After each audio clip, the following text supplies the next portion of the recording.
عمر بن عبد العزیز رضی اللہ تعالیٰ عنہ ایک جنازے کے ساتھ قبرستان تشریف لے گئے۔ وہاں ایک قبر کے پاس بیٹھ کر غور و فکر میں ڈوب گئے۔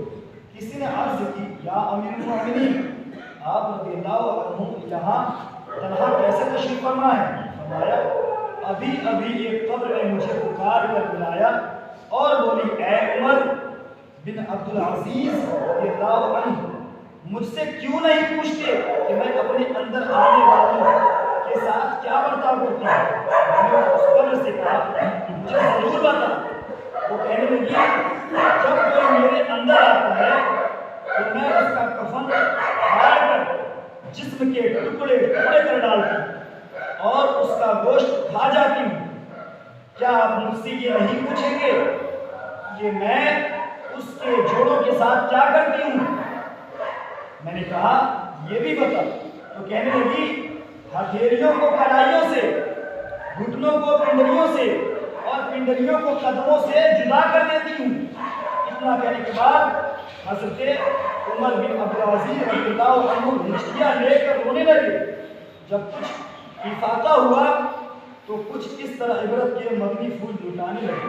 اے اسلامی بھائیو، اس دنیا میں ہمیں بہت تھوڑا سا رہنا ہے۔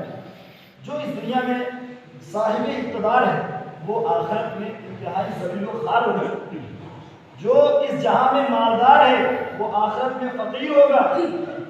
جو اس کا جوان بوڑھا ہو جائے گا اور جو زندہ ہے وہ مر جائے گا۔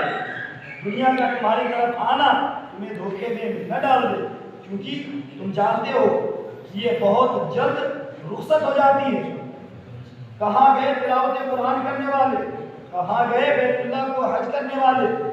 کہاں گئے ماہ رمضان کے روزے رکھنے والے؟ خاک نے ان کے جسموں کا کیا حال کر دیا؟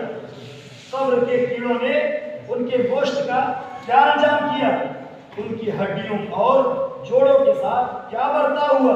اللہ پاک کی قسم، جو بے عمل دنیا کے آرام دہ نرم نرم بستر پر ہوتے تھے لیکن اب اپنے گھر والوں اور وطن کو چھوڑ کر راحت کے بعد تنگی میں ہیں، ان کی اولاد گالیوں میں دربدر ہے، کیونکہ ان کی بیواؤں نے دوسرے نکاح کر کے پھر سے ڈھکا لی۔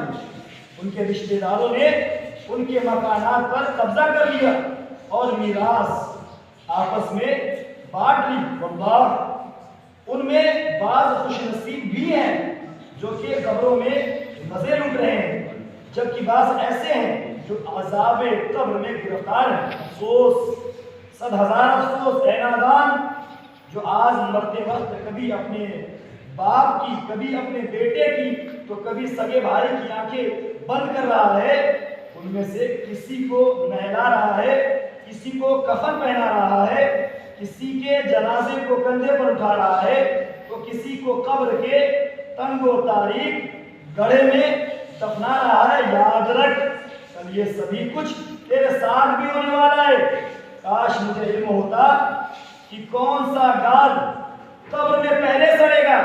پھر حضرت عمر بن عبد العزیز رضی اللہ عنہ رونے لگے اور روتے روتے بے ہوش ہو گئے اور ایک ہفتے کے بعد اس دنیا سے تشریف لے گئے۔ حضرت ابو حامد محمد بن محمد غزالی رحمۃ اللہ علیہ احیاء العلوم میں نقل فرماتے ہیں، بوقت وفات حضرت عمر بن عبد العزیز رضی اللہ عنہ کی زبان پر یہ آیت کریمہ جاری تھی، جس کا ترجمہ کنز ایمان یہ ہے کہ یہ آخرت کا گھر ہم ان کے لیے کرتے ہیں جو زمین میں تکبر نہیں چاہتے اور نہ فساد، اور عاقبت پرہیزگاروں ہی کی ہے۔ کیا فرمایا؟ یاد رکھ، ہر آن آخر موت ہے، بن مت انجان آخر موت ہے۔ مرتے جاتے ہیں ہزاروں آدمی، عاقل و نادان آخر موت ہے۔ کیا خوشی ہو دل کو چند زشت پر، غم زدہ ہے جان آخر موت ہے۔ ملک فانی میں فنا ہر شے کو ہے، سن لگا کر کان آخر موت ہے۔ اور بارہا اتنی تجھے سمجھا چکے، مان یا مت مان آخر موت ہے۔ اور ہاتھی جیسوں کو پچھاڑا موت نے، کھیل کتنوں کا بگاڑا موت نے، کر لے جو کرنا ہے آج آخر موت ہے۔ اے میرے اسلامی بھائیوں، سنا آپ نے